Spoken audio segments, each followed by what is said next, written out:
Hello, everyone. My name is Khloé Karova, publisher of LGNSQ, the Logan Square Book. And I'm going to be reading another artist profile today. But first, a riddle. Are you ready?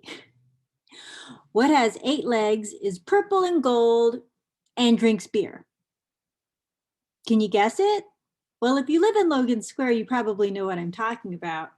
I'm talking about the Octopod. Ta-da!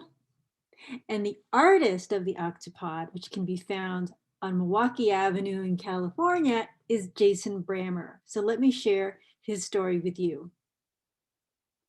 According to Jason Brammer, oh, and I'm the writer.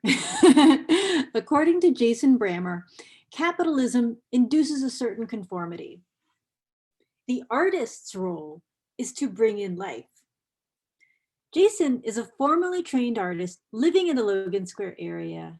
He grew up in Indiana, studied in Georgia, and after achieving success as a musician, his band was signed by Sony. He moved to Chicago to be with his girlfriend, Erin, who's now his wife and manager. Aww. Well, I love that. I love that about Jason. Brammer's murals are displayed throughout Logan Square and range in style from realism to fantasy. Each painting is site specific, and you hear that about a lot of these muralists. They take their time to understand the environment, and then they determine the composition and work with a client to figure out, hey, what would work best in this space? Jason's paintings exemplify the power of the mural, which resides in the interaction between the artwork and the viewer, and it cannot be recreated in an institutional setting. So this is really special because his works, the Octopod, it just would not work anywhere else. Located south of Milwaukee Avenue across from the CTA California Blue Line station at 2210 North California Avenue is the Octopod, commissioned by the Boiler Room, which is right on the other side of this mural. Boiler Room, as many of you know, is a pizzeria, and Pabst Blue Ribbon, which is a beer company. This mural is a gold and purple swirl of tantric rhythm and shimmering vitality that injects into this otherwise dreary commuter hub a jolt of playfulness and product placement. Jason describes his thinking behind the Octopod as such. I wanted to do something dramatic, colorful, and engaging. And restaurants overwhelmingly adore the painting, though a couple of people prefer that murals adopt a traditional approach that reflects Chicago's history. And I solicited these reactions from people on the Logan Square Community Group's Facebook page. Jenna Chapman remarks, I live on that block of Lyndale, and seeing it is my visual reminder that A, I'm almost home, or B, I'm going to the Boiler Room, and both of those things make me quite happy. Rachel Foss says, this has a lot of layers to me. It is the thing that lets me know I'm near the Boiler Room, so I'm about to have fun. Also, PBR reminds me of going out with my friends in my 20s, and it makes me think of PB and J's at the Boiler Room. and it kind of just reminds me of the chill feel of Logan Square when I first moved there in my 20s.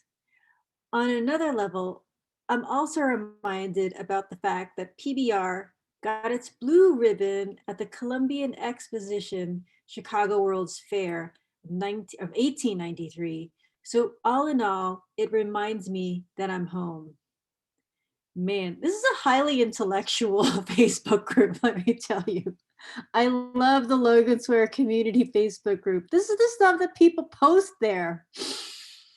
Susie Garcia adds, the artwork is great, but it promotes a product.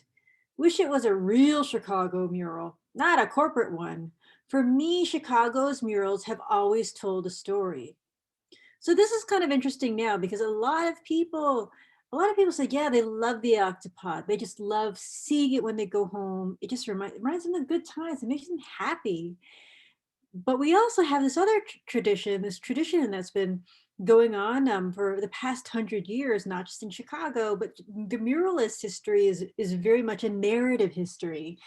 So this doesn't have anything to do with it, but for a lot of people, that's okay. We have all kinds of murals in Logan Square, historical ones. We have some that are, you know, advertising, and also some that are just basically art for art's sake.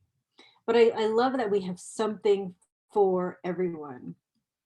Now here's a mural. This is walking distance from the one I just showed you. This is also in California. If you're taking the bus in California in Fullerton, you've probably seen this mural. This is Underwater Beauty, and it's located at 2758 West Fullerton Avenue. Underwater Beauty for the Shed Aquarium also engages through dense color, which insinuates depth.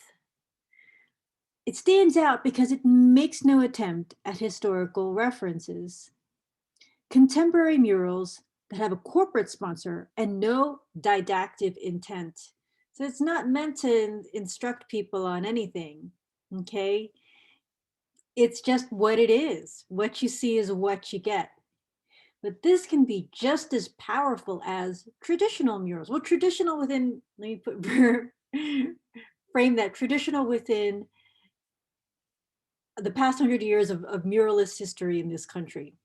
Underwater Beauty demands that you read it simply as a painting, and the effect is sheer delight. Jason recalls, I got accolades from people walking by as I painted it. That is as good as it gets for me as an artist. So take a moment, just let that sink in. So I say it doesn't reflect the traditional muralist tradition, or at least the American muralist tradition of the past 100 years. And that is very overtly historical. And you're telling a story about that neighborhood, that community of people. But Jason is a formally trained artist, and so I'm pretty sure he knows about the murals from the Renaissance, the murals from the Baroque period. And for me, this reminds me of a lot of those bold colors from the Italian Renaissance, where it was just about, if you can imagine Botticelli's Birth of Venus, where you have this woman emerging from the sea foam. And it is about the vibrancy of the colors. But it's also, the thing that I love about this is it just shows you just the mastery of this brushwork. So this is a trained artist. This is something which is permanent because there's a tremendous amount of detail and accuracy, the precision, in this painting. So, and another thing, just a final word about this mural is that, this is something that can be enjoyed by all ages. This is something that kids, right? So anyway, go out to California, Milwaukee Avenue, check out these murals. And I'm going to be reading more profiles. By the way, the photographer, in case you haven't figured it out, is Jörg Metzner, who has been, he's a professional photographer, and he's worked on a number of projects in various cities all throughout the United States. Check him out, Jörg Metzner. And again, the muralist is Jason Brammer, and he doesn't just do these public displays. He does interiors, commercial, residential. Just give him a call, tell him what you're looking for, and he'll probably show up with a ladder and some brushes in a couple of days. These muralists work very, very, very fast. So thank you all for listening, and I will see you next time.